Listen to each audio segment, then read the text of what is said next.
Jakarta, malam 16 Agustus tahun 1945. Di sebuah rumah kecil di pinggiran kota, suasananya tegang. Ada dua orang duduk di meja Soekarno dan Hatta. Di luar, beberapa pemuda mondar-mandir, gelisah. Mereka baru saja menculik dua tokoh ini dari Rengas Dengklok, memaksa mereka buat cepat-cepat memproklamasikan kemerdekaan. Sekarang atau enggak sama sekali, kata para pemuda. Soekarno lelah, bukan cuma karena fisik, tapi juga karena beban. Dia tahu, kalau dia salah langkah, bisa-bisa darah yang tumpah.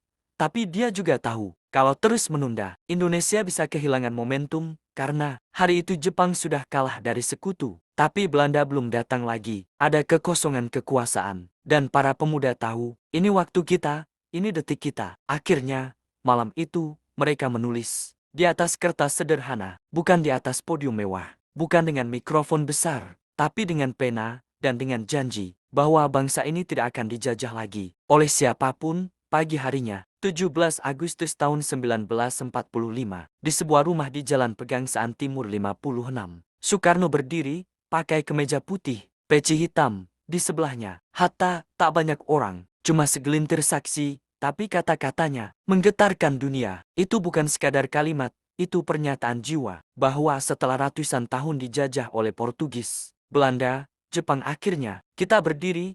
Tapi kemerdekaan itu nggak langsung bikin semuanya tenang. Setelah proklamasi, perjuangan belum selesai. Belanda datang lagi, bawa tentara, bawa sekutu. Mereka pikir Indonesia belum siap. Mereka pikir kita bisa ditaklukkan lagi. Tapi kita jawab di medan perang, di Surabaya. Arek-arek Surabaya angkat senjata, bahkan pakai bambu runcing, melawan tank dan pesawat. Dan kita tahukan, apa yang terjadi di tanggal 10 November. Ledakan, tembakan, jeritan, tapi juga keberanian. Itu bukan soal siapa lebih kuat, tapi siapa yang lebih punya alasan untuk bertahan. Dan dari semua perjuangan itu, satu hal yang gak pernah hilang, janji. Janji bahwa Indonesia akan berdiri, meski berdarah, meski susah, tapi berdiri di atas kakinya sendiri.